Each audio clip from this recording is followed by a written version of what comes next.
Elisabeth, ce matin, vous voulez revenir sur l'inscription dans la Constitution du droit à l'avortement et à la contraception qui devrait être certainement votée par l'Assemblée nationale la semaine prochaine, le 24 novembre.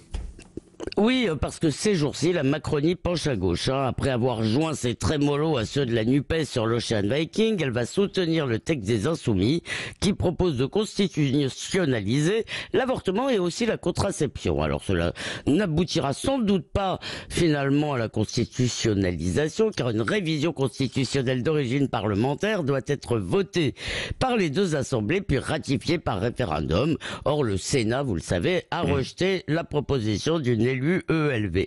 Mais évidemment, cela n'a pas empêché Mathilde Panot et les autres de saluer une victoire historique, comme s'ils venaient d'arracher une grande avancée à la barbe des nauséabonds et des réacs. En somme, macronistes et nupis ferraillent contre des ennemis imaginaires, comme souvent, comme si le fascisme était à nos portes, parce que, évidemment, cher Patrick, jouer aux résistants sans le moindre risque, c'est vraiment merveilleux. Oui, bon, mais sur le fond, Elisabeth Lévy, est-ce que ce n'est quand même pas une bonne idée ? Alors écoutez, d'abord je suis absolument favorable au droit à l'IVG, mais je respecte ceux qui y sont personnellement opposés, sans vouloir l'interdire aux autres, et eux, cela, la constitutionnalisation les heurterait. Et puis surtout, ce droit n'est absolument pas menacé, la France n'est pas l'Amérique, aucun parti chez nous ne veut revenir sur le droit à l'IVG. Oui, mais demain, me dit-on, que se passera-t-il ? Eh bien écoutez, si d'aventure la France se donnait un gouvernement susceptible d'abroger la loi Veil, bien sûr ce gouvernement pourrait aussi rechanger la Constitution si on l'avait déjà changée. Donc cette constitutionnalisation est une fausse sécurité. Et puis si on s'engage dans cette voie, demain ce sera le droit à l'euthanasie, puis au changement de sexe, puis toutes les lubies sociétales défendues par des minorités actives et bruyantes.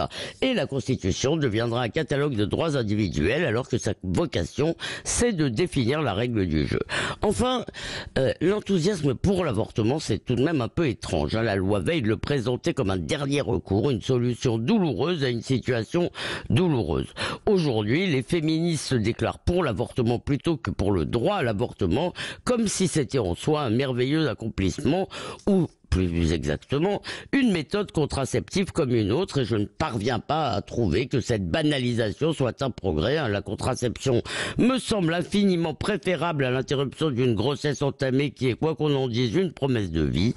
Alors vous savez, immédiatement après la décision du groupe Renaissance de soutenir leur texte, les Insoumis réclamaient déjà un projet de loi gouvernemental parce que ça permettrait d'éviter la case référendum. Alors finalement, c'est tout de même très amusant, ces grands démocrates qui se méfient du peuple. Oui, et ça peut faire réagir. Merci Elisabeth Lévy, vous resterez avec nous tout à l'heure à 9h moins 20. Vous débattrez dans Tous discutent avec Françoise de